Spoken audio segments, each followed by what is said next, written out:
we continue proofs. Oh, this is the attendance sheet. I'm going to start from here. Everybody puts an X on their name on the left side, and please get it back to me. So what have we done is this Königsberg bridge problem. Let's start with that.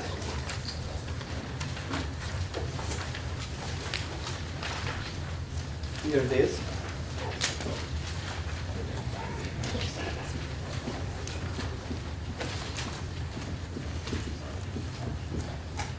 Let me draw it again quick. It's the same drawing that we had before.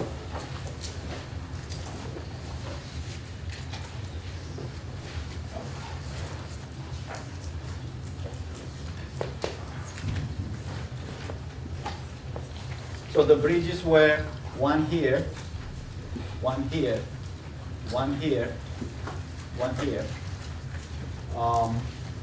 one here,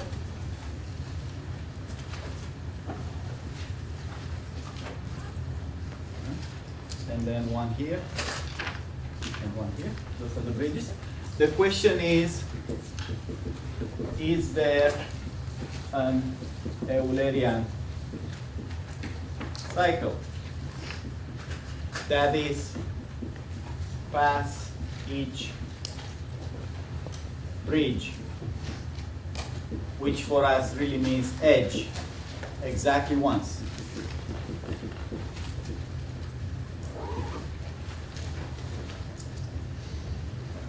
So we map this into a graph problem. That's what we did last time. We say if we call those land masses A, B, C, and D, this is an equivalent problem by writing it. Here's A, and here's C, and here's B, and here's D. These are the vertices A, B, C, D are land masses. And the edges are bridges.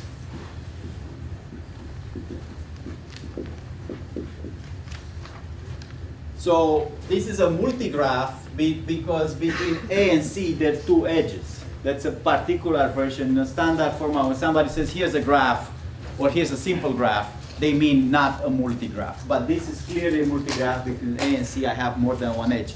It has nothing to do with the direction. Edges are not directional. Just more than one. So I have two edges there, two edges here, one here, and one here. So those are the 7 bridges between the land masses.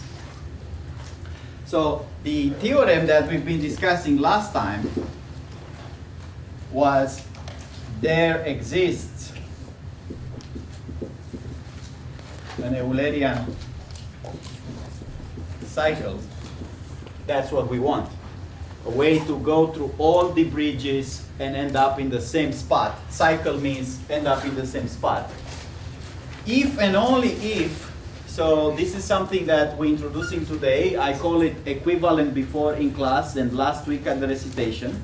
It's the same sign. It means, this means the same as that, but it has a name. If and only if. We can still call it equivalent.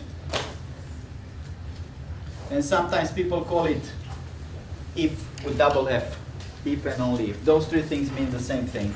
In common plain English, same meaning or same property. So the theorem was says, if you want an Eulerian cycle, that's what the problem states. What was the mathematical result that's necessary and sufficient for that to happen? You guys remember from Friday? We're saying, to have an Eulerian cycle, you guys said that, yes. It has to have even degree. Who? Who said that? Who has to have even degree? Oh, the cycle. The vertices. All vertices, Yeah. right? So that means all vertices must have even degree. So degree of X is even for all X vertex. Degree again is the number of edges incident to a node, right? So just as a quick recap, we have a node, degree is 4 number of edges incident. And we proved last time this one way. Every time you have this sign, if and only if, it really means two proofs or two statements. It says if you have this, then you must have that. From here, you can get here. But it also means backwards. If you have this, you must have that. In logic, sometimes this is called necessary and sufficient. All those names mean the same thing. So in terms of proofs, what do we have to prove? We really have to prove two things here. What we did prove last time was if we have an Eulerian cycle, everybody has to have an even degree. Do we remember that? How that went? I don't want to repeat the proof. We were saying something like, so when we write proofs, we're going to write proof. That's the mark that says the proof starts. And in this case, with equivalent, I'm going to put the arrow I'm proving. So I'm going to say proof this way means I'm proving from here to here. Because I'm putting this arrow to indicate to the grader or the reader which way I'm proving right now. So what we said is if there is an Eulerian cycle, the proof was, I'm not going to repeat the proof, just a quick recap. Every vertex X must have number of incoming edges on the cycle equal with the number of outgoing edges. In other words, here's X. Every time the cycle, the Eulerian cycle goes through all the edges. Every time there is an edge that's going in, I don't want to put arrows on these edges. It's very tempting, but I don't want to put them to not confuse this graph with a directed graph. But in a cycle like this, every edge can be used exactly once. So even though the edge is bidirectional, the cycle can only use it one way or the other way, because otherwise it use it twice. So they have to use every edge exactly once. So for any in, there must be an out. For every in, there must be an out. Therefore, if the number of ins equal number of outs, the degree of this vertex must be even, right? Because every in is paired with an out, or every out is paired with an in. No matter how many times I pass through this vertex, I must have an even number.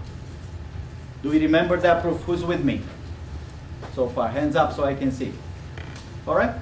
So that's the easy part.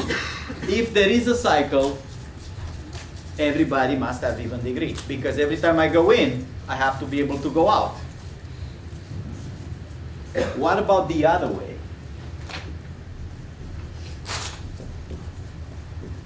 So the other way means what? If every vertex has an even degree, then there is an Eulerian cycle. I want to make absolutely sure that everybody understands that those two things are not the same mathematical statement. In many problems, we have a statement one way, but not the other way. In this case, it's an equivalence. Let me see here. I have some notes that. Yeah. So why is it that if we're starting the other way, which really means what we're proving now, if for all x, degree of x is even, right? Then we must prove there is an Eulerian cycle. The proof is by construction, meaning we have to indicate somehow how that cycle gets built up, right? We need to put our hands on that Eulerian cycle somehow. So we're going to construct it. If you remember, last time we did handshaking lemma with the proof. That proof was by what method? Counting. We counted the quantity in two ways, And then we said those two ways must result in the same thing. That's a proof by counting. This is a proof by construction. Here's what I'm going to do. I'm going to build cycle by cycle, one at a time. So I'm going to show you with an example, but the proof is general. So here's a graph that has all even degrees. It's not that one. This one doesn't work. We already said we can't find an Eulerian cycle there because the degrees are not even. But here's one where the degrees are even.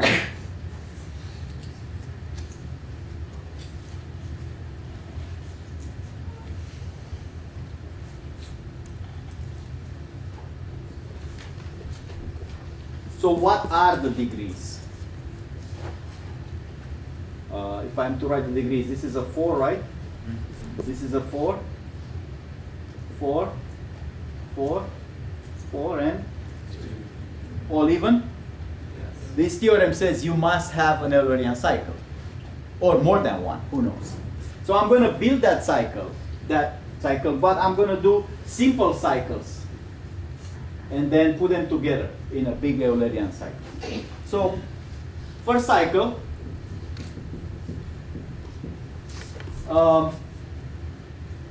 say, let's call this node something. I'm going to say A, B, C, D, make it a little bigger, E, F. So let's start from here, for example, right? And say I start from D, I go to A, and from A I go to maybe C, and then I go to B. So I went, let me put some arrows which way I went. I went from D to A, then I went to C, then I went to B. From B, say, I'm going to go here to A.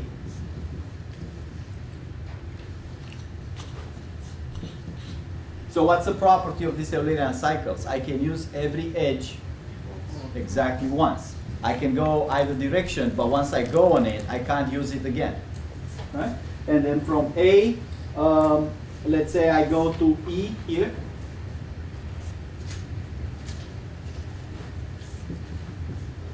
And then from E, I go here to C, and then back to D. So I found myself a cycle, but it's not the whole graph, right?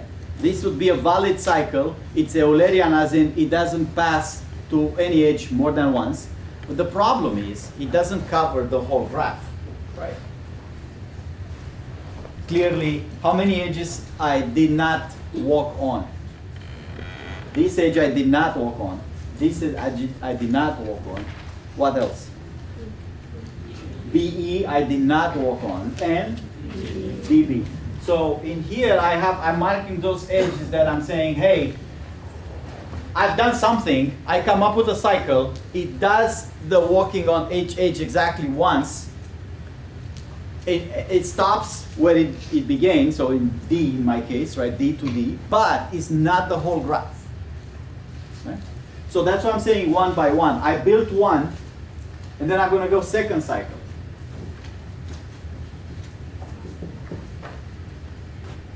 Let's start this time in say B.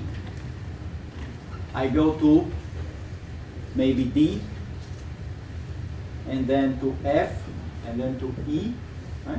And then back to B. That's also the kind of cycle I want. It passes through every edge once, and it starts in B, ends in B, right? So what did I do here?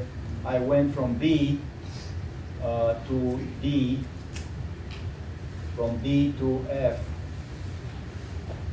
from F to E, and then back to B.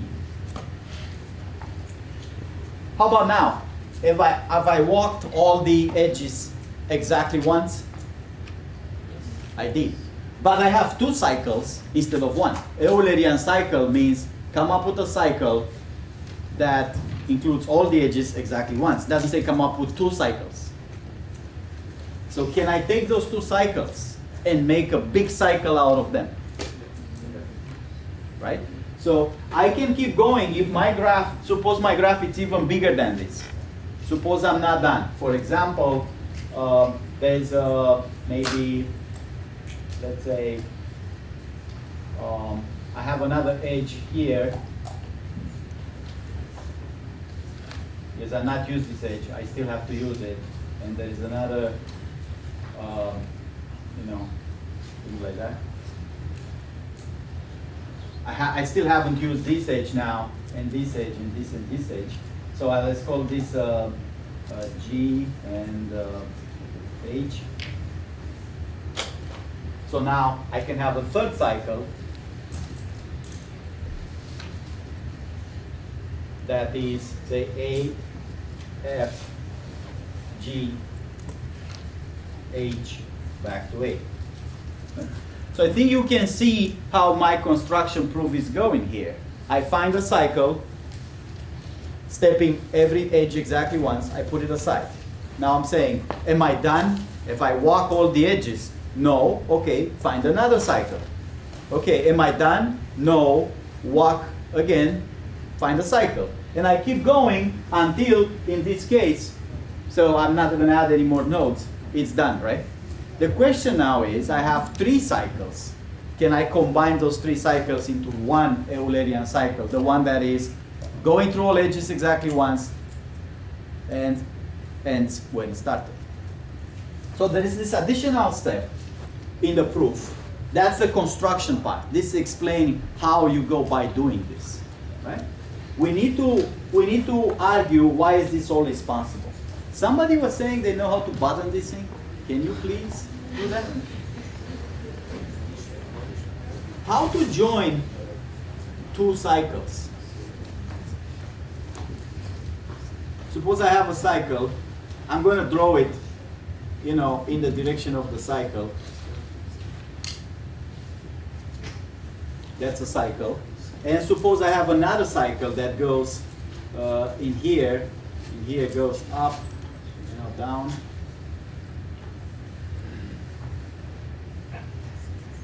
So there's 2 cycles here.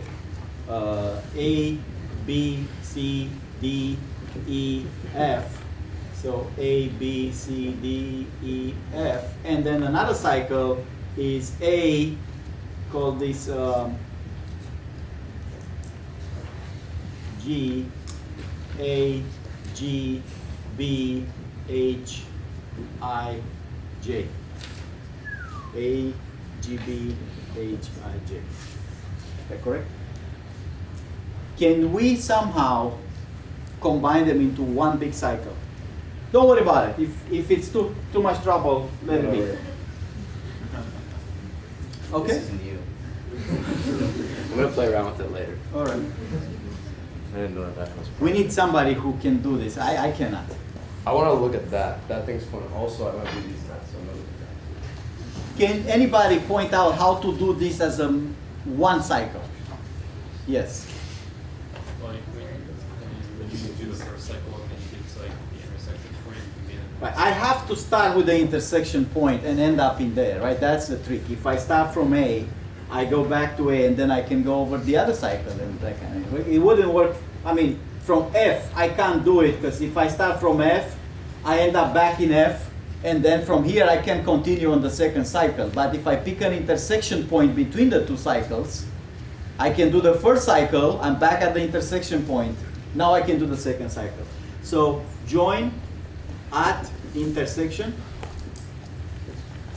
for example A, and then I can really do A, B, C, D, all this first cycle, F, and then since I'm in A, I can now go A, G, B, H, I, J, back to A. It's read it as a one cycle. So I can always join those cycles. So that's not a problem to come up with them separately if I know I can join them. But for joining, I need an intersection point. So that's another thing you should ask yourself. Hey, am I guaranteed to have, what if this part of the proof produces two cycles that are completely disjoint? Now, can I join them? No. Right? So if saying you come up with the first cycle, you come up with the second cycle, come up with the third cycle, so on and so forth, that's fine.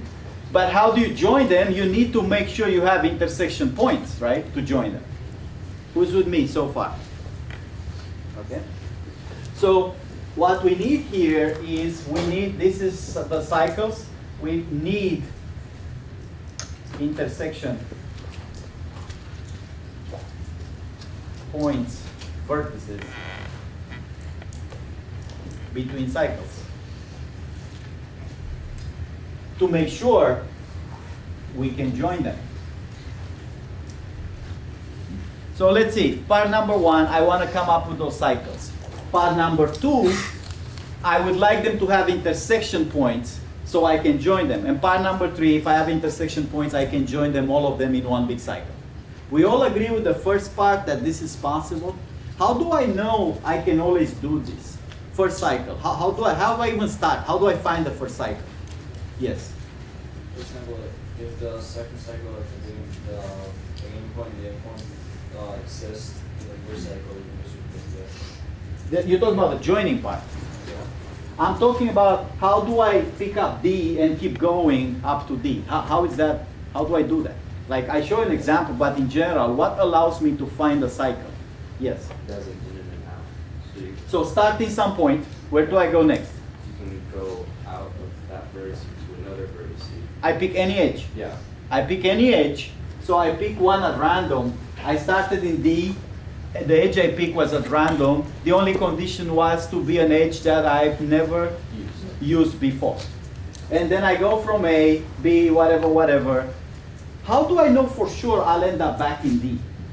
Yes. If there's one more edge that goes back to D from another place. Is it possible that I go around and I never come back to D? We're assuming the graph is fully connected, right? Right. So if D Connected. connects to any vertice, that vertice has to also. So let's say here connected is a good point.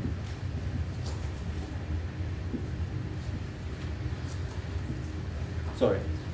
I guess that doesn't necessarily imply it's not the connection that you use. So the thing with this technique for finding cycles, start in D, follow a random edge that you never used before, and you end up in A, I guess follow another edge that you didn't use before, and keep going until you end up back in D. Why am I guaranteed to end up back in D? Because all of the vertices have an even degree, and you are starting in D, that means it's impossible to finish in any vertice besides D. What would finish mean? I agree with you. What would be, I'm in a vertex now and I'm finished. What does finish exactly There's mean? no edges. Yes. Finish means there's no other edges, Right. and that's, so you have to end there, because every other vertex has even degrees, so they have to have. If I would be stuck, not finished, stuck in a vertex with no edges, it means I went in and out an even number of times. It's not possible to get stuck in any other vertex than the one I started in. That's what you guys are saying, right? So why is this possible? Because not getting stuck in other vertices than the start. The even degree guarantees that if I start a cycle, a path, I'm gonna end up back where I started, because you can't possibly get stuck anywhere else. That allows me to generate cycles, and if either I'm done or I keep going. Now, for the keep going, what we said here, we need intersection points. So we don't want to just keep going somewhere else. We don't want to end up with two disconnected cycles. How do I get the second cycle in a way to guarantee that has an intersection point to the first one? There's a little trick that I have to do to say, I don't want just another cycle if I'm not done. I want a cycle, a second cycle that intersects the first one. Yes? you can make sure that the starting point of the second cycle is somewhere that was already like gone through in the first cycle. Why is that possible? Like if I pick a random point in the first cycle, maybe it has no edges, right? You're saying pick a point from the first cycle. That will guarantee an intersection point, right? So the first cycle was what? D, A, C, B, A back, right? Then E, right? I can't pick a random point because with a random point maybe there's no edges. But he's very close, yes. Pick a random point in the second cycle, it's a cycle, so you can basically append the head of the cycle to the tail end. Wait, I don't have a second cycle yet. I have only the first cycle right here. And I would like he's saying, start the second cycle on one of these points. That way I have an intersection point. But my problem is, if I started anywhere at random, like in C maybe, I have no incoming and outgoing edges, it's all consumed. So I would like an intersection point, but one that still has edges. How do I do that? Well, you're guaranteed to run into that situation because if on every single vertex in the original cycle you run out, that means you've already got the ordinary cycle. I'm done. Yeah. Right, so that's it. I look at the first cycle. If I'm not done, some of these vertices, in this case, I don't know, D, or not D, let's say B, still has edges. And not just edges. If it still has edges, how many edges it needs to have? In even number. Every one of these cycles uses an even number of the degree, and all the degrees are even, so after the first cycle, they still even. So I found the B, the one that it's in the first cycle and still has edges. That's my B, that where I start the second cycle. In that way, I'm guaranteed an intersection point, so I can join my cycles to end up with an Eulerian cycle. So this is a proof that is complete now, but it's half written on the board and half said by me in words. Not everything, that's complete in class, but not everything written on the board. So what you need to do is go home and write down, in English if you like, the complete proof. Okay, what are the steps in order, and how do we pick the intersection points, why they exist intersection points, how do we join the cycles, all of that, to have a complete proof. All right? But everything we said in here and wrote on the board is enough for the proof. We need to get cycles one by one. We need to make sure there's intersection points between them, and we need to make sure we can join them. And the last point is, am I guaranteed to be done? That's a philosophical question, I guess. Right? If you keep getting cycles out and you walk on its edges, eventually you'll cover the whole graph, right? As long as it can't go infinitely. Like it's not possible to go on forever because there's so many edges in the graph. And the more you use them, the less edges you have left. So at some point, you're going to cover the whole graph. We're going to talk about this principle a little more when we talk about induction a month and a half from now. Why is it that keeps going, cannot happen forever? So that's that. That's a proof for Königsberg problem. The other stuff that I want to recap here and do, we did a handshaking lemma.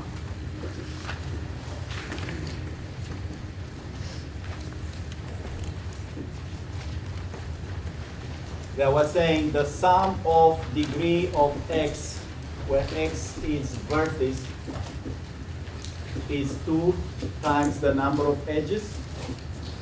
We're not going to repeat that proof. We did the proof by counting. But there was a corollary of this lemma, was saying the number of vertices with odd degree is even. So in mathematical terms, if I say here's O, the set of vertices with odd degree, that is for any x in the set O, degree of x is odd. what this statement is saying, the size of O, this is size of set O, this size must be even. That's what the statement is saying. The number of elements in this set, we have these bars. It says the size of the set. It's an even number. Right? So here's E, the other set of vertices with even degree. I'm going to recap a little bit the proof that we started last time. We were saying, hey, how do we apply the handshaking lemma here? We split this part. We already know from handshaking lemma this is even, the sum of x of degree of x. But we split this sum into two parts. We split it into the vertices of odd degree and vertices of even degree. So we're going to say this is all vertices. But now we say, let's split the odd one separately. It's still degree of x plus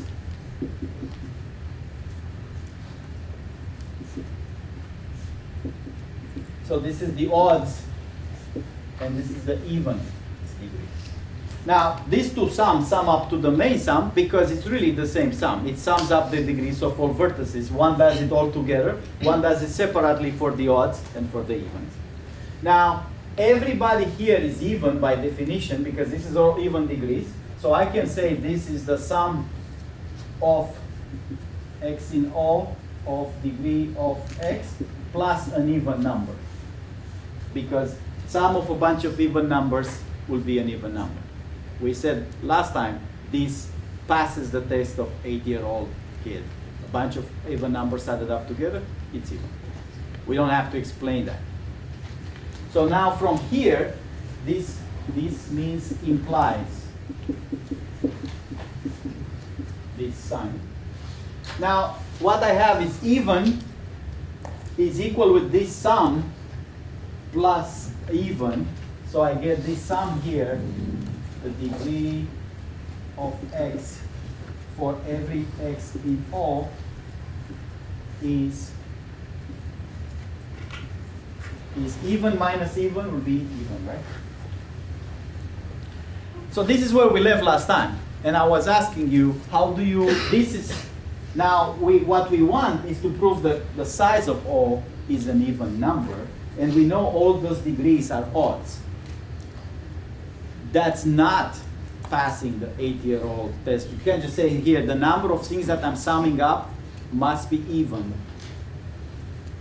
That needs to be explained. So I'm going to do that explanation so you can see it at least once. How do you go and more formally explain something like this, which I'm sure some of you think is trivial, right? If you have a bunch of odd numbers, if you add an odd number of them, you get odd. If you add an even number of them, you get even. So because you need to have even, you must have an even number of terms in this sum. I know it sounds obvious, but then how do you explain it? In your homeworks, you're going to be required or quizzes to write an explanation. So here's be my explanation. I'm going to say O is the set of, say, vertices of odd degree, right? That's what we have. I'm going to enumerate them. Let's call them little o1, little o2, and little ok. Implicitly, the cardinality or the size of O is k, because I said there's k of them in there. I don't know who k is, and my purpose is still to prove that k is even. Now, because these are odd degrees, the degree of every one of these O little I must be odd. It must be 2 times some ai plus 1, where ai is an integer. Again, what do I have? These are vertices in my graph that have odd degrees. How do I write they have odd degrees? The degree of every one of them is 2 times an integer plus 1. We did that last week in the recitation, right? Every odd must be 2 times something plus 1. So then when I write up this sum here, I'm going to say, let's replace every degree in that set with 2 times something plus 1. Sum from I in set 1, 2 up to k. I'm enumerating the same. Lights came up. I got it now. Oh yeah? 2ai plus 1, right? Because the 2ai plus 1 is the degree of a vertex. I'm still enumerating is the same sum, but I'm replacing the degree. Each degree is 2 times an integer plus 1. Sorry, what does it say below the summation? I is from 1 to, sorry, can't write properly. 3, 4. So it's I in a set from 1 to k. It's enumerating this set in here. Or I could say in MATLAB notation, from 1 to k means the same thing. Iterate this index I goes 1, 2, 3, 4. What it does is this is effectively the same as saying the degree of OI is this vertex, right? Is 2ai plus 1. ai is a generic integer here. We don't care who ai is, just like in recitation last week. We just care it's 2 times an integer plus 1. This is even. So now if I break up this sum, I get 2 sum of ai from I equal 1 to k, plus how many ones I have at the end? K, because for every term in the sum, I'm adding a 1. Right? So I group the 2 ai separately, plus k. This has to be even. Right?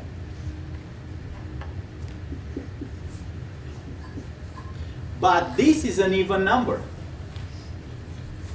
because it's 2 times something. So k must be even minus even equal even. That completes the proof because k was the size of O. I just proved that k, which is the size of O, must be an even number. Let's quickly recap this proof. This is way more complicated than it needs to be because I want to make it more formal. You're going to have this problem. I completely understand or I'm sure of the result I want to explain or prove, but I don't know how to write it down. So here's an example how a simple thing can get complicated because I want to write it down formally.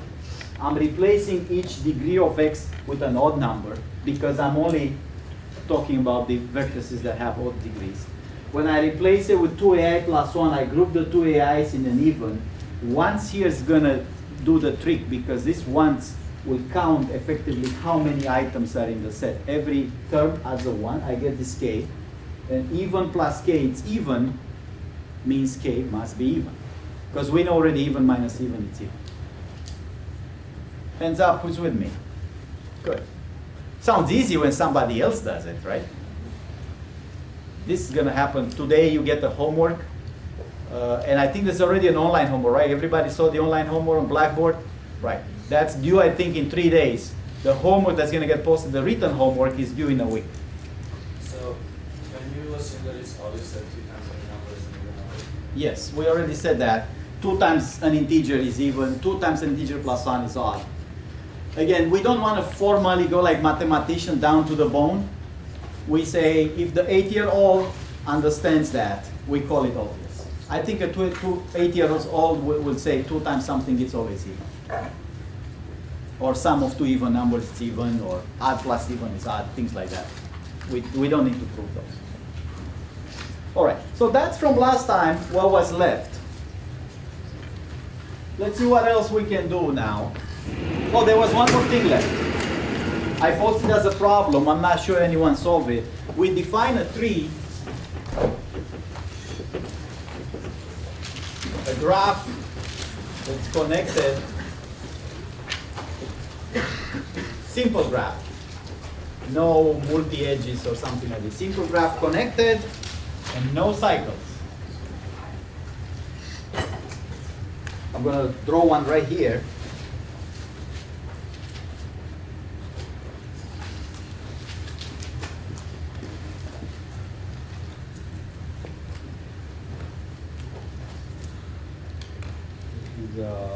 My picture here, E, J, I,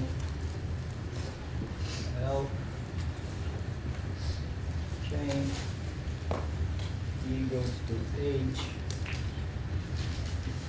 F, G, A, B, C, D,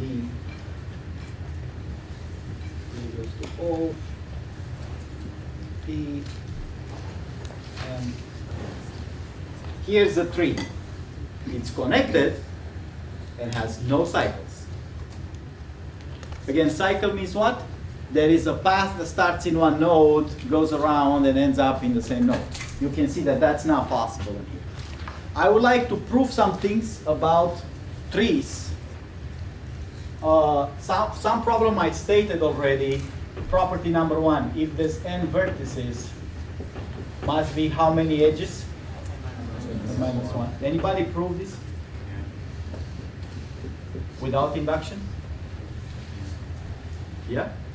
How? Is it complicated? With Yeah, take us it's an hour? yeah. It's complicated.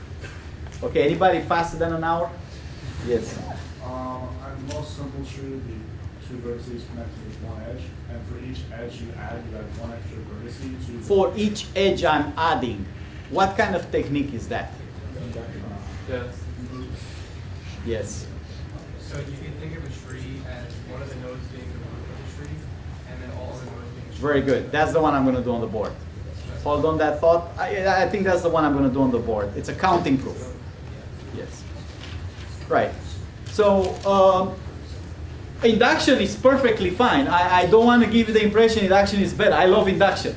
I just want to do different kinds of proof before we get to induction. Right. So that's one thing that we're going to do now. What else can we prove? No cycles. I would like to prove the following things. In a tree, the path between any two vertices to any two vertices, U and V, that's any U and V, exists and is unique. So exist means, is there always a way to get from here to here? Any two vertices you pick. That's easy. Why is that true exists? Why there's always a way to get from one place to another? It's fully connected. It's connected. Connected means everybody's connected with everybody. But about unique, unique means what? There are not two different ways to get from A to B. So we like to prove that one. And then I would like to talk later about some other things. Let's see how much time we have. So I would like to write the proof down that he was saying there. So this property here, I want to do a proof by counting. In fact, to be more specific, I'm going to make what's called a map, or some people call it one-to-one functions. So here's my proof technique. It's general, and it's a very powerful proof technique. It says, if you have two piles of things, sets, collections, whatever you want to call them, here's a one-to-one mapping. It's an association that everybody here corresponds to everybody there. This is called a one-to-one map or function. The key word is one-to-one. The association is one from there with one from there. Between two collections, call them X and Y. If such a thing is possible, the sizes of X and Y are the same. In other words, I'm supposed to count the people who are going to fail this class.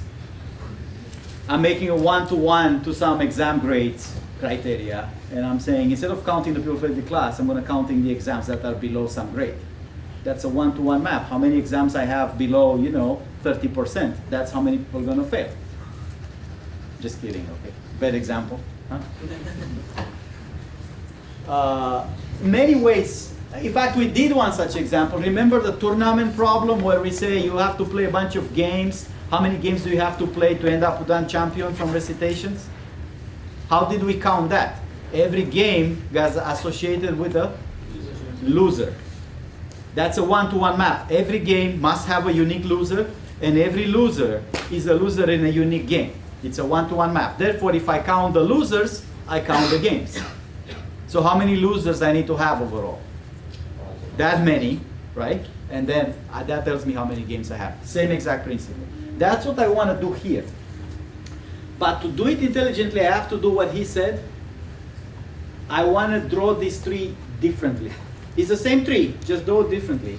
So from here, I'm going to create a rooted tree. It's just a way to pick up a node and call it a root, but it's the same exact tree. So here's what I'm going to do. I'm going to pick J as a root and draw everything down. Who connects to J? O, I, and E, right? If I look at J, who connects to J? O, I, and E. I'm putting this down, and I call them, in computer science, we call those children of J. And we call J parent of O, I, and E. Again, you must have a root. Every tree can be drawn in many ways with different roots. Once I pick J, I get that tree, but I could have picked any other node as a root. I could have picked C and get a different rooted tree. But once I pick a root, everything else will follow. Who's connected to O other than J? P, N, and M, right? Who's connected to I other than J? J is already, I draw that connection already, IJ. This is the same edge that I have here. It's not a different edge. I'm just drawing it in a different way. Don't you love this monitor here? Nice. It's a nice monitor, right? It'd be nice. If somebody else, he figured out the light. Oh, I got it. Okay. So who's connected to I here? Other than J? K and L. We can draw. We keep going down all the time. And to E, who's connected to E? H, and then further H and C, right? And further than H is who? F and G. And then further with C is A, B, and D. Is that true? Is this the same tree as this tree? It's exactly the same tree, just drawn differently.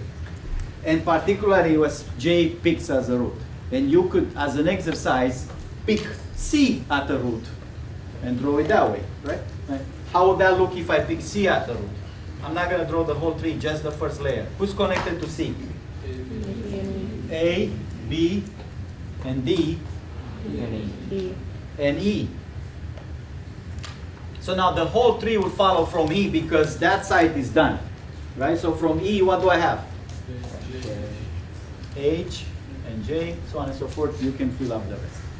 I can pick a, if it says unrooted, means I can pick one and draw it as a root. I don't have to, all the problems, create a root. Just it's very useful for my purpose here. Because I want to count what? What? Back to the original problem. What am I counting? The edges. So now I want to create that map. I want every edge to associate it with something. I want to create, in here, this is the edges. And in here is what? Once I have a root, which is just another way to draw the tree, each edge is associated with a child. So this is the child of the edge. Because in a rooted tree, every edge is parent to child. So we have to check that this is a valid map. Is it true that every edge must have a child, unique? Like there's no edge with two children? Is there? How about the other way? Is every child uniquely associated with an edge? Well, so, okay, that's a one-to-one map. There's only one node that's not a child of any edge. The root, right? The only node that's not a child of an edge is the root. So how many children are here? That's all vertices except the root.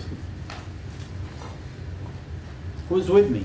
If I draw it this way, I can immediately associate every edge with this child. You have to verify that's a one-to-one map. Like no child has two edges, no edges has two children. But then if that's a one-to-one map, the number of edges must be the same as the number of children, which is, if it's everybody except the root, the size of it must be n minus 1, meaning all vertices except the root. I don't really know what induction is, but I don't think it's like why what he said earlier was different from what he was the first person said. Like, Why is this not induction? yeah, That's what you're asking. well, I mean, I don't really know what that is, but I'm So, saying, like, he is right in saying that there's a blurry line between discounting and induction. You can very easily map this into an induction proof by saying if you prove it for so many nodes, when you add one more node, you want to add more edge. So every new node comes with an edge. That's a one-to-one map effectively, and then. But we're not gonna make a formal distinction. You know, when I say I don't want induction proofs, I don't mean that in homework 1 you cannot use induction proofs if you want to. You still get full credit if you use an induction proof. I meant to say it would be better to do other proofs before we get to induction for pedagogical purposes, so you get to see other arguments. Because once we see induction, we'll be full of induction day and night. So in here, I would like to point out these one-to-one maps, which provides a counting technique. Induction has to do, the critical part induction is how to go from 100 vertices to 101 vertices. What's that mechanism that goes from n to n plus 1? We'll get there. In here, that mechanism is not critical. We're not worried about how to create from a tree with 20 vertices, how to add a vertex to it. We're just worried about how to count the edges by associated edges with vertices, right? And that doesn't require a construction from n to n plus 1, which is the critical point of induction. All right. Let me talk about a few things that you're going to need for the homework, and what we don't get to do today, we'll do on Friday.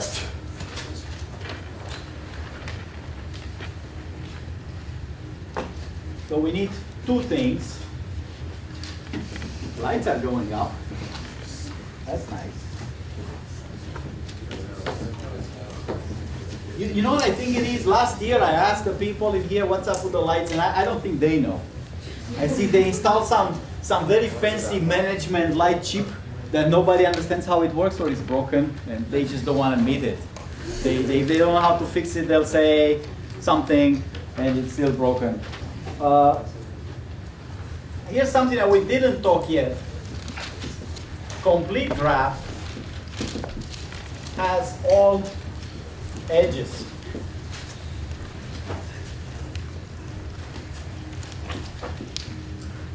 So what does it mean, all edges?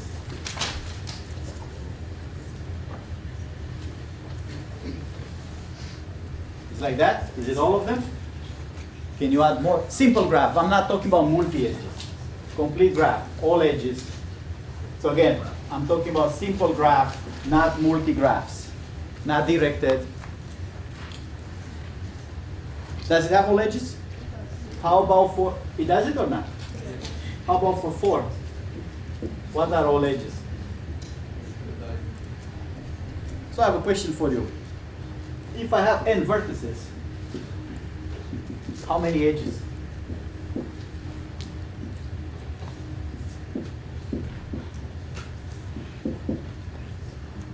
Obviously, there's got to be a relation here. If I tell you have 5 vertices, complete graph means all edges. So how many edges can we draw between 5 vertices? Yes? I think it's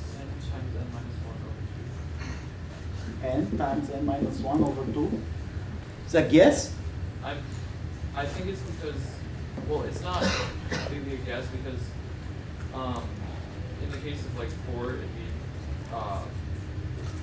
like 3 plus 2 plus 1. In case it's 4, it's how many edges? 6. Yeah. So in here, if I apply this formula, it'll be 5 times 4 divided by 2. How much is that? 10. Is that 10 edges in here? Yeah. So maybe he's right. Yes. What's this? If you choose a node and then choose n minus 1 nodes left.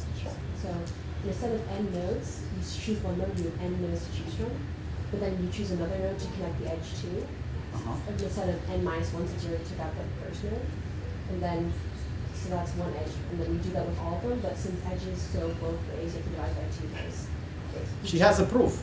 I remember you had a proof last time, but you didn't say it right? Yeah. So that's better than last time, definitely. Still needs to be worked out a little bit. I think that's a proof. What she's saying is, here's how to prove this thing. Proof. Counting. Right?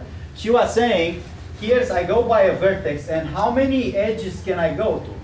If I pick a vertex, X, how many edges? I draw all the edges, right? This graph is complete, must have all the edges. So how many edges can I draw from one vertex?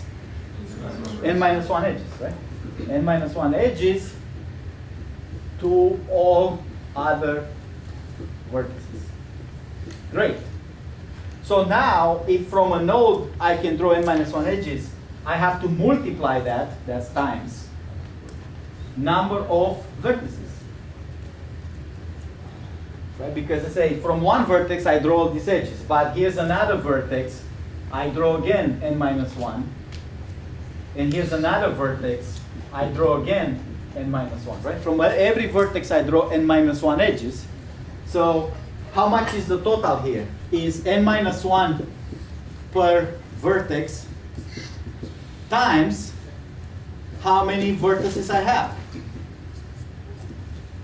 The only problem with this counting so far is every edge has been counted twice. Because I counted from that vertex and I counted again from the other vertex, right? But every edge UV, every edge UV was counted for both U and V. So what do I have to do to get the correct count if every edge has been counted correctly but twice? Divide by 2.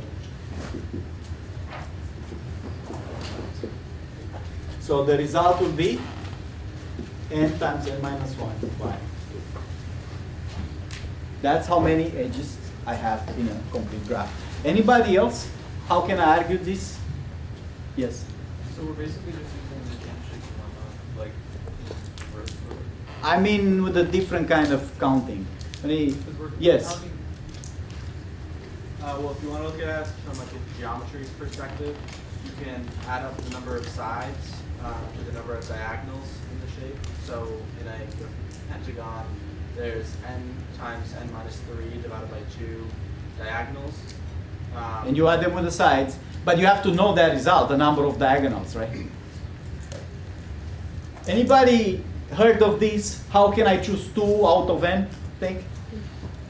This is what edges are in a complete graph. In how many ways can you pick 2 vertices out of n?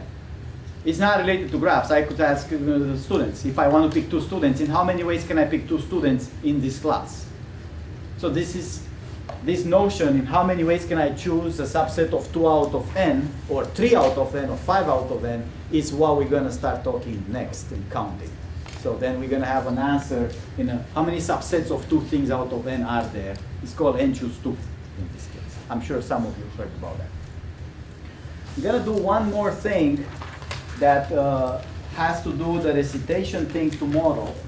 I want to show you the definition, and we'll take this problem for the recitation.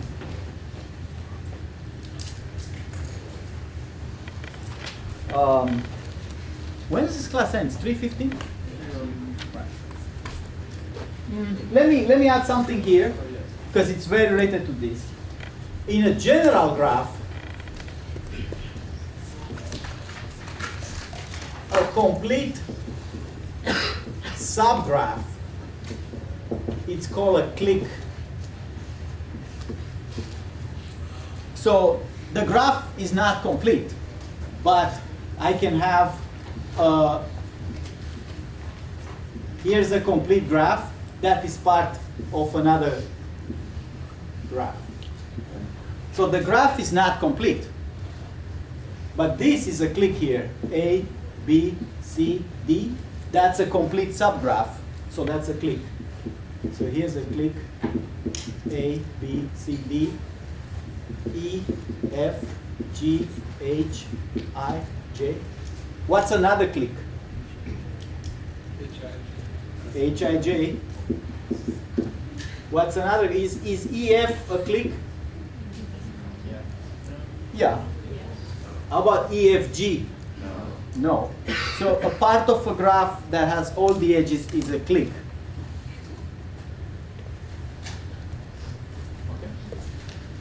And so I think there might be a homework problem related to that.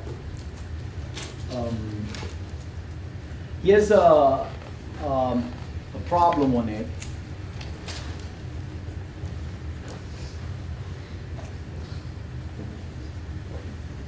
That I want you to think about.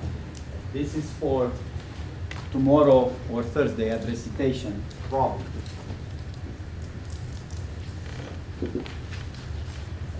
If I have 6 friends, 6 people, edge means friendship.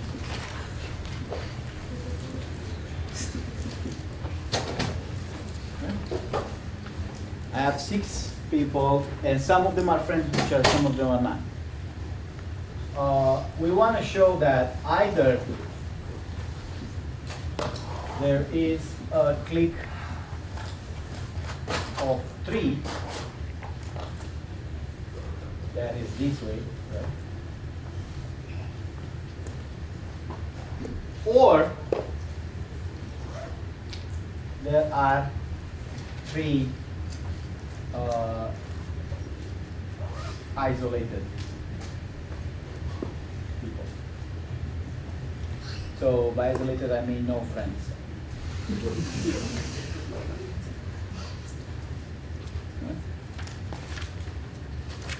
You verify that I've got the exact text of this problem.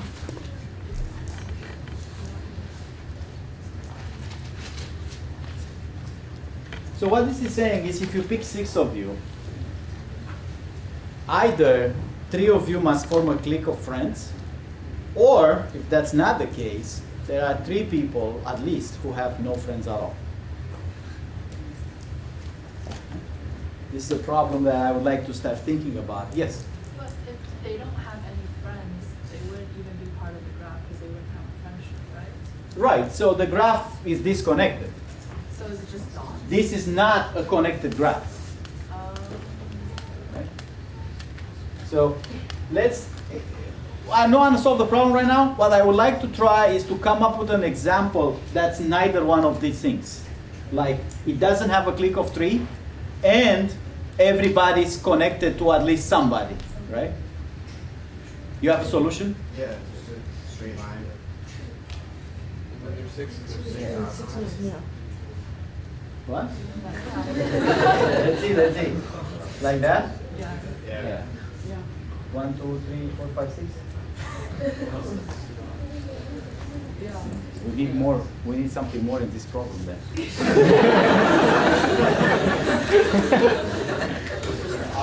Aren't each of those cliques too? Like the.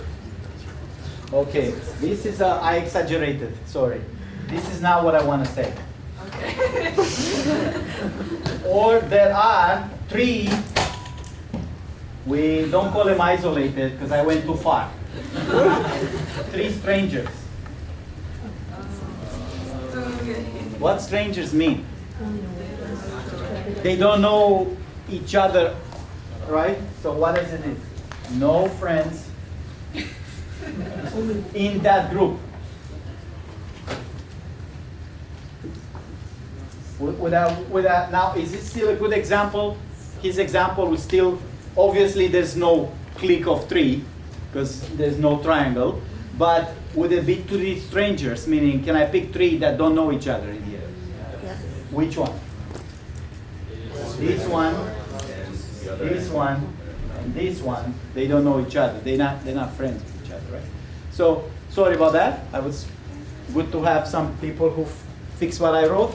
So what we want to prove here is that in any group of 6 people, either there's a clique that they reciprocally know each other, or there is a anti-clique, if you want, 3 that they don't know each other. They might know other people, but not in that triangle. So again, what I would like to do here is to find that's how I actually start every single problem in mathematics. I try to find a way to contradict the text of the problem. So the problem says it's either this or that, there's no other way. I immediately try to find the other way because I want to know why it's difficult, why it's not possible. By trying to construct that other way, which I know it's not going to happen, it gives me a sense of why there must be either that or that. Where do I get into some difficulty for not being able to avoid both categories? Yes? So is the problem A or B or A Yes. and B? Or. It's either for any 6 vertex graph, it's either this or that. Okay. There's no other possibility. So can we try to build an example that's neither one of them? Here's the first two. The first two. What's the problem here? Obviously I have strangers, right? Like these 3 are strangers. So if I try to connect those 2 now, I'm trying to avoid cliques, right? So I'm trying to not have 3 strangers, but also not create a clique because I want to avoid both situations. So I'm connecting those. Can I connect those here to avoid strangers in here? It's just the same thing. I still don't have a clique, but I do have, I have that, okay? So maybe create it here. Can I still have 3 strangers now?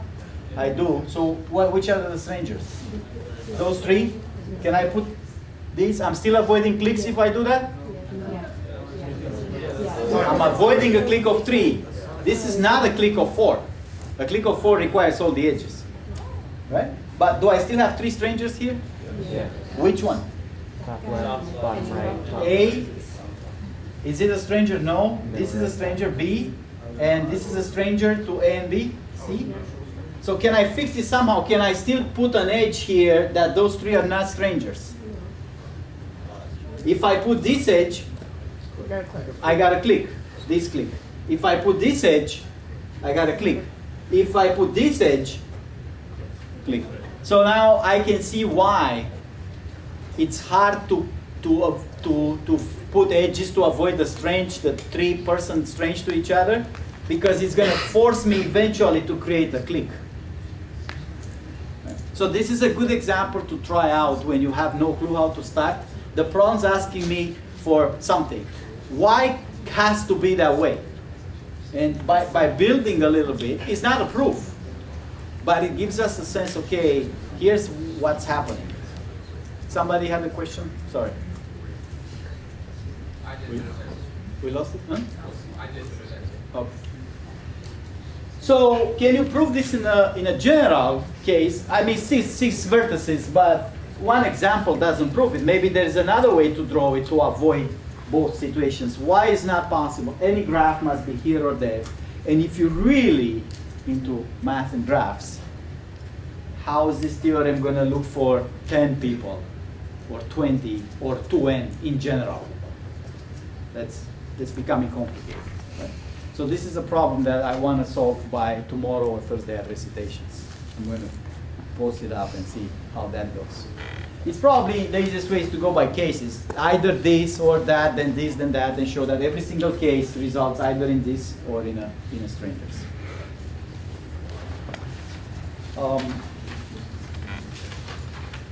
So the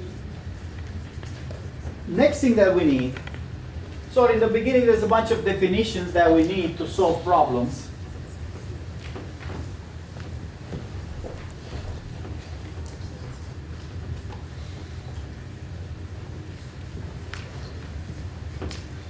Is connected components.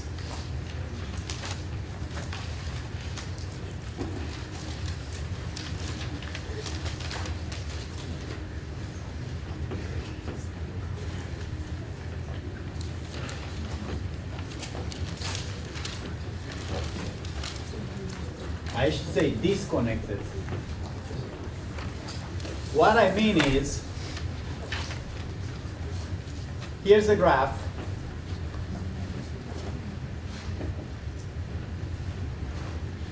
That has 2 components.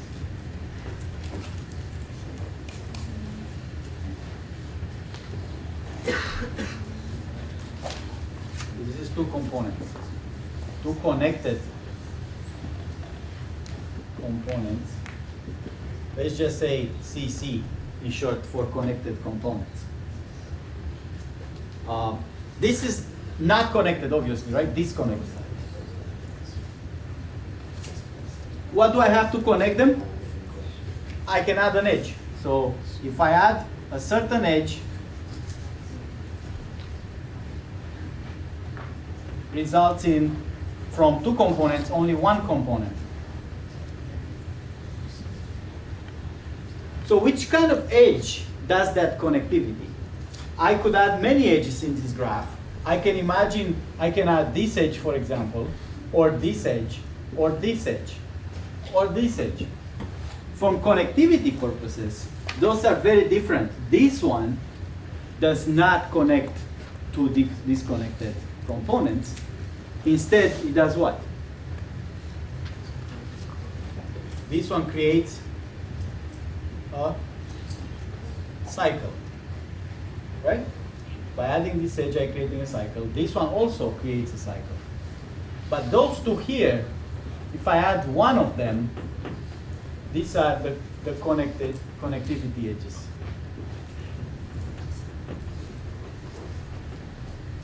So the problems in here with connectivity, if you look at the graph, big graph, they usually many components. Some are disconnected completely, and some are connected very weakly when you get to, say, Facebook. In Facebook, if you really want a theoretical result, everybody is connected to everybody, almost. But the reality is that there are very strong connected components that have a lot of edges in between them. And between this group of people and that group of people, there's only an occasional link or edge sometimes. That's called a weak connection, right? So this kind of connectivity analysis, it's very important in social media. And a lot of money in advertisement comes from understanding who's connected to who. What we want to say here is that define a bridge edge.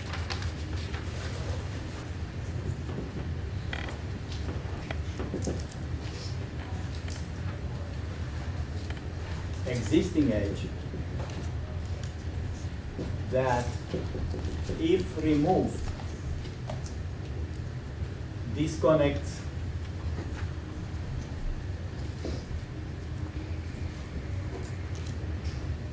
some part of the graph. We can say this in a different way, increases the number of components. So here's an example.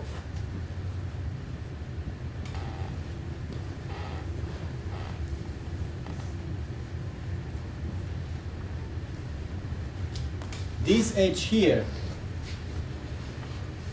from U to V, is a bridge. Because if I take out this edge, instead of one component, so removing edge UV from, so I have one component now.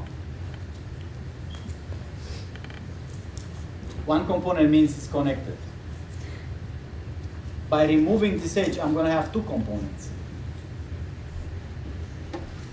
Everybody can see that if I take out this edge, I get now a disconnected graph with two parts. Now, suppose I don't have this edge here. Sorry, that was an extra drawing. I have it here. Is there any other edge that acts like a bridge in here? So UV is an obvious bridge. You take out UV, instead of one component, you get two. Is there any other edge that has this property that if you take it out, you do not disconnect the graph? No. So in this example, is the only edge with that property. UV is the only bridge. So this has important, as I said, it's important in social media, but also important in paths and routes, right? I want to find a path from here to there. Edges are critical on paths because if you disconnect a bridge, there's no way to go from one place to another, right? So the immediate consequence is like a theorem that may require proof. UV is bridge, meaning if removed, now there are UV, some nodes, let's not call it UV, some nodes, 2 nodes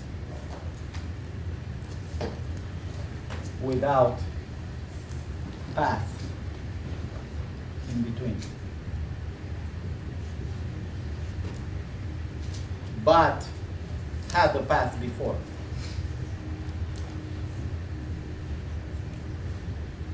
So if I remove a bridge, there gotta be 2 nodes that were connected before, but now they're disconnected. Here's another theorem. Any edge part of a cycle is not a bridge. So in other words, I have a graph and there's a cycle in the graph. So the graph is bigger than that. It has some other things, but there's a cycle on it. So I'm talking about this cycle right here. Why is it that if there's a cycle, any edge on the cycle cannot be a bridge? Yes? There are multiple paths from each vertex in that cycle to. So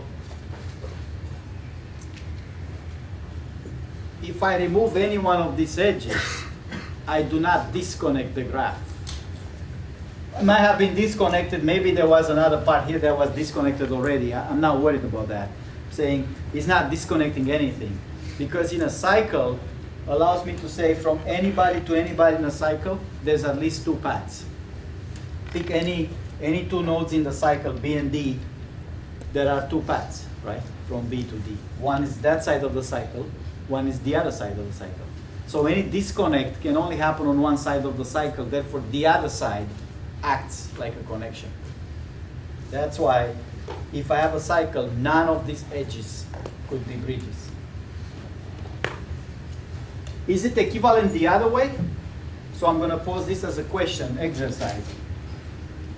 By the way, you guys have to prove all this. I'm stating problems here, and those proofs are going to show up either in recitation papers, homeworks. I'm going to ask you about next time. I'm not going to list the proofs because these are very simple stuff. And I'm sure you can do them in terms of why it is. You can figure that out. I'm not sure you can write it down properly. So that's the practice that we need, how to write down those proofs. Here's an exercise. Can I state this the other way? If it's not a bridge, an edge is not a bridge. So stating it backwards means from here to here, right? This theorem says if it's on a cycle, it's not a bridge. The converse or the reverse of this is what? If it's not a bridge, then it must be part of a cycle. Is that true? Any edge that's not a bridge must be on a cycle? That's a good quiz question in the recitation. So what does it take to be true? To be true, you have to prove it. What does it take to be false? You have to show an example of an edge that is not a bridge and not part of a cycle. But is it true or false? What do we think?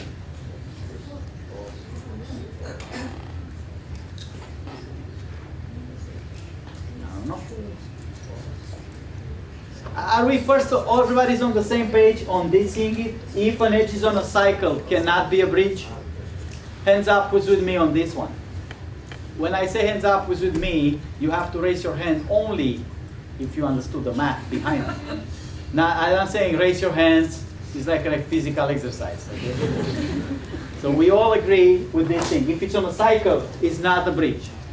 Because even if you disconnect the cycle, there is the other part of the cycle that ensures connectivity. You can't disconnect anything new other than the stuff that was already disconnected. We don't count that. So it doesn't increase the number of disconnected components. But what about this way? If it's not a bridge, it must be on a cycle. Is an edge considered a bridge if it's only connected to one node? So an edge is a bridge. I think there's a definition that if removed, it increases the number of disconnected components. So yeah, he's asking, can I have a graph here, some big graph, and this just going out to one, that's what you're asking? One node, is this an edge? Yeah, it's an edge. Is it a bridge?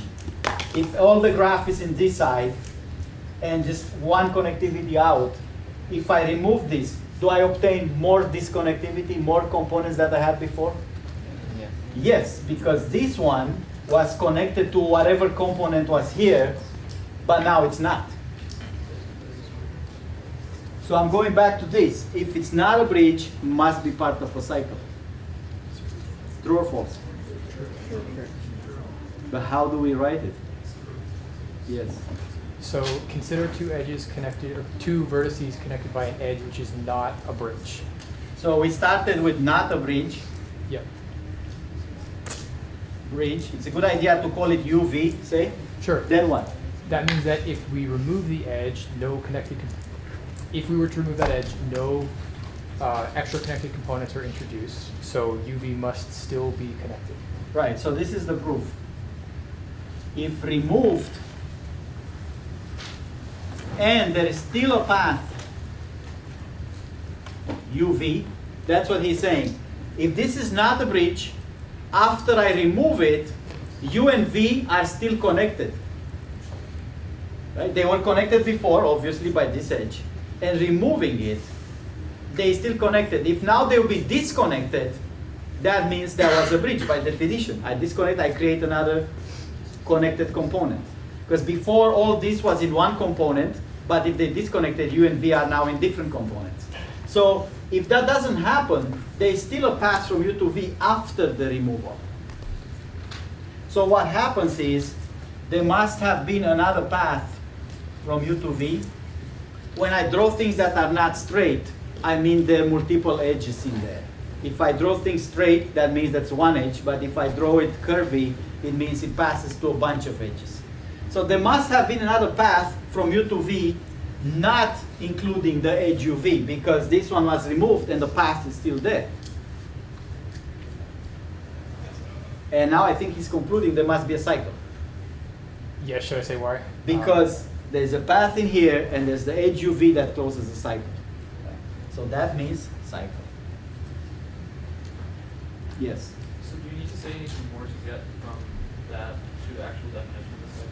You mean for Yeah. proof that to get full points on it? Yeah. If you write what I write on the board and write also what I say in words, that's complete.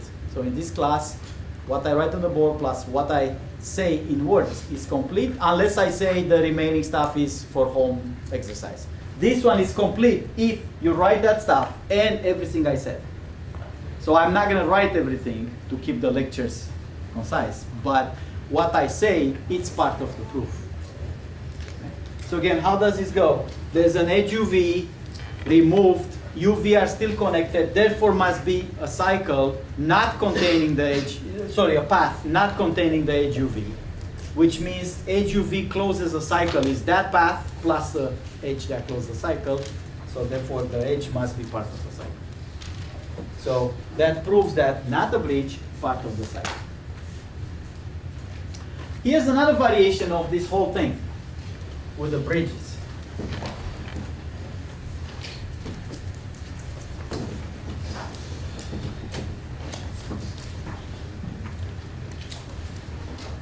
If edge UV is a bridge,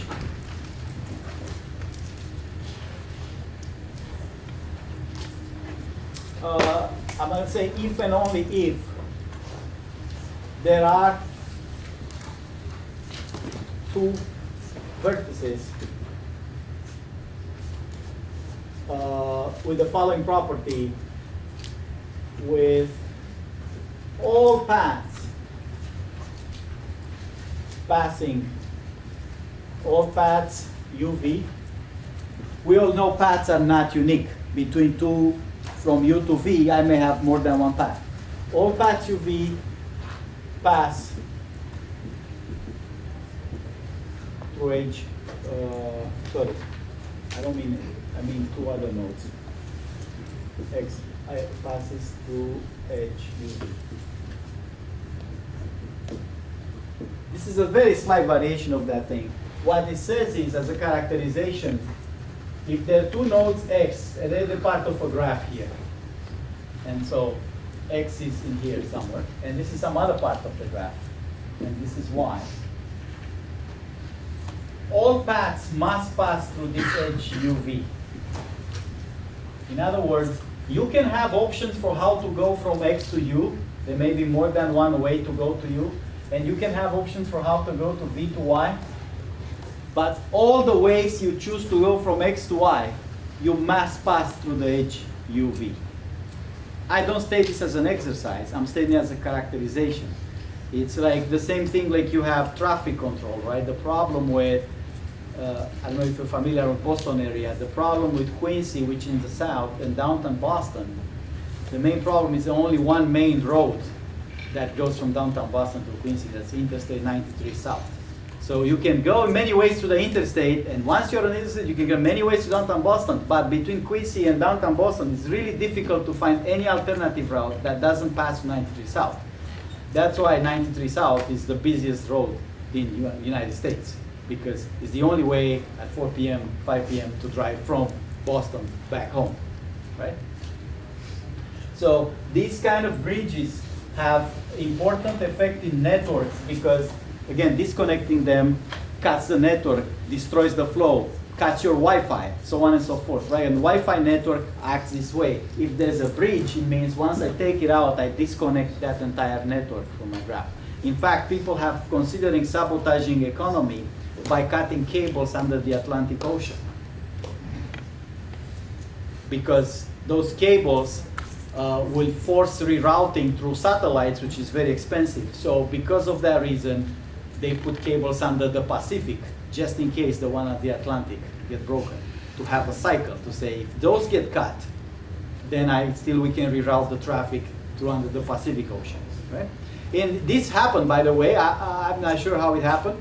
There was a cable cut somewhere in the Middle East under the Mediterranean Sea, and that whole area, because they couldn't afford to pay to the satellite traffic, like regular people, lost access to internet for days because the cable was cut. That was one of these cases where they lost, a bridge. A bridge is also critical in natural events like hurricane and earthquakes. In many cases, if I destroy a bridge, a physical bridge, a lot of people get disconnected for all kinds of purposes, right? So in an emergency situations, FEMA, which is the United States Emergency Management, has to pay particular attention to bridges, because if a bridge gets destroyed, I'm not talking about physical bridges, it's usually a main way to reach somewhere. So bridges are the ones that are rebuilt first in case of an emergency. So we're going to talk about this art recitation. What I want to do now for the rest of 10 minutes or so, the connected stuff, it's relatively easy for undirected graphs, right? Because you see, undirected graphs in terms of connectivity is what you see is what you get. You see everybody connected, like there's no two chunks of things, it's connected. You see them disconnected, like here's a piece and another piece, right? You can see here's one part, another part. Connectivity really means, is there a way to go through there, from there or not? How about in directed graphs?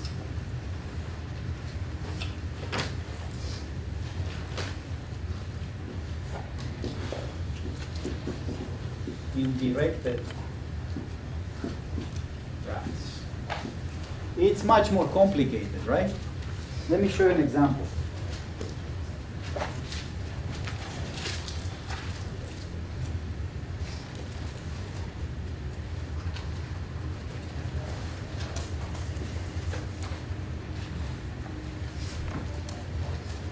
Remember, in directed graphs, every edge has a direction, and we could have both ways, like in here, but sometimes not. It's just one way. And everything, algorithms, principles, theorems, everything has to follow the edge direction. If an edge has a direction, we can only use the edge that way.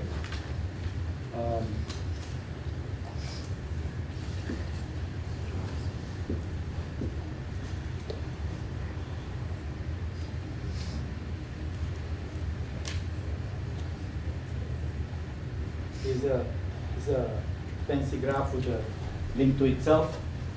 It's not necessary for this purpose. So in here, the problem is the notion of going from one place to the other is not reciprocal. I may have a path, here's a node U here, and here's a node V. So in here, there is a path exists. Path from U to V, is that true? Can I go from U to V? Definitely. But not path from V to U. Is there a way to go from V to U? No. So what complicates connectivity is that it's not reciprocal. I can go from one place to another, but not necessarily backwards. Or if I can go, it may be to a very different route. It's not necessarily the path that goes from U to V can go back immediately. In some ways, like one-way roads. You know how to get from here to the highway, but you're using a one-way street. So when you go back, you can't just follow the same exact path because that one-way street doesn't let you drive that way. You have to find a different path. In this example, there is no different path from U to V. So what we're going to call strongly connected components, SCC, are subset of the graph, also called subgraph, where any two nodes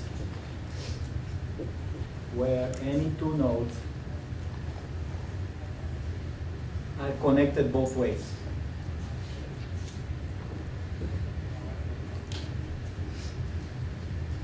So by a connected component here, we don't just mean what you see, there's an edges between. If I say this is a connected component, inside that component I have to go from everywhere to everywhere. So what are the connected components here? In this example. Yes? Those two? Those two? Yeah. That's a connected component. That's isolated. Okay. But we want, they have to be maximal. So this is connected. If we can add something to it that's still connected, then we want to include maximal components connected. So I should add here component subset of the graph that's maximal. What else is a connected component? Yes? The four nodes on the far. These four? No, these four? Those four. But I'm curious about the corner node that connects to itself. Yeah. Is that itself a connected? So is this a connected component here? Can I go from anywhere to anywhere? Oh, no. Yes or no? No. No, because it's a debate. Can I go? No, I'm illegal driving in here. You know, counter the arrow. So what are the connected components? Is this one here a connected component? Yes. Okay. This one is part of that. Connected components cannot overlap. Is it possible for connected components to have an overlap? To have some node that's connecting this component and this component? There will be just one because we're looking for maximal. If this guy can reach anywhere here and anybody can reach to it, and can also reach anywhere here and anybody can reach to it, that means those two are actually one connected component because everybody can reach to everybody through this intersection. That's a very important property. Connected components in directed graphs have to be completely disjoint. They can't have intersections. Otherwise, we'll just group them into a bigger connected component. So we've got this one, we've got this one. This one I think is by itself. Okay. Because everybody can get to it, but from it you cannot go anywhere else. You're kind of stuck at the bottom of the fountain. Yes? The three on the top. These three are a connected component because we can reach, it's a cycle, so we can reach from anywhere to anywhere. Right? So I have two important questions. One, graph theory, and one, computer scientists. If I give you a graph with directed edges, can you find the connected component? Can you write a program? You read the graph, it has edges in a list or whatever, it doesn't matter, somehow, an adjacency list or a matrix. How do you design an algorithm that finds you the connected components. See, that's a much harder problem than here. In here, you say, start somewhere. As long as there is an edge to follow, follow it, and keep following it, keep following it, and keep following the edges. Everywhere you can reach, that's a connected component. When you can't reach anywhere else, you're done, right? And if you still have nodes, you keep following these other nodes until you finish this component. It's quite easy to just keep following. Remember the paint can in Windows 95? You put that paint anywhere it can reach, it colors the thing blue. That's this problem, right? You put a paint can in one node, everywhere you can reach is blue, is one component. And here's not that easy, right? If I start in here and I say go everywhere you can, I'm going to end up with what? If I start in here with a paint can, say color everything you can color from here. Is color the whole graph, right? Because from this node, I can reach everywhere. But I want only the strongly component. They're the ones that you cannot go. You can also go back. So I have to identify these 4 components. Can you write a program by tomorrow that does this? Here's a graph, identifies the strongly connected components. And I have another problem, which is a theory problem. If I write SCC as a directed graph, here's what I mean by this problem. Let's call those A or 1, 2, 3, 4, 5, 6, 7, 8. What are the connected components as a graph vertices? The first component is 1, 2, 3, right? What's another component? 4, 5, 6, 7, and 8. So notice what I done here. I took a component, make a vertex out of it. And now I draw the edges, reachability edges. From 1 to 3, where can I reach directly? 6, 7. There is an edge from 1 to 3 to 6, 7, right? Here it is. How about 4, 5? Can I reach for 4, 5? Yes. Between those two, can I reach anywhere, in any direction? 6, 7 can reach to 4, 5, right? How about in here? This one reaches to 8. This one reaches to 8. I want you to prove one thing. Here's a theorem. In this graph, there are no cycles. If you build this graph of a strongly connected components, prove that there are no cycles. Any graph is strongly connected. Any directed graph, if you identify the SCC's components, the strongly connected components, and you form a reachability graph, every edge means directly reachable from one node to here, it's impossible to obtain a cycle in this graph. By the way, that's called directed acyclic graph. A graph that's directed but no cycles. So I'll see you with many graphs problems tomorrow and Thursday, and there'll be a written homework posted tonight or tomorrow morning.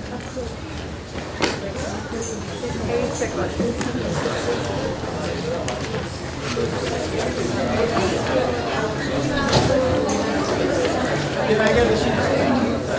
Thank you.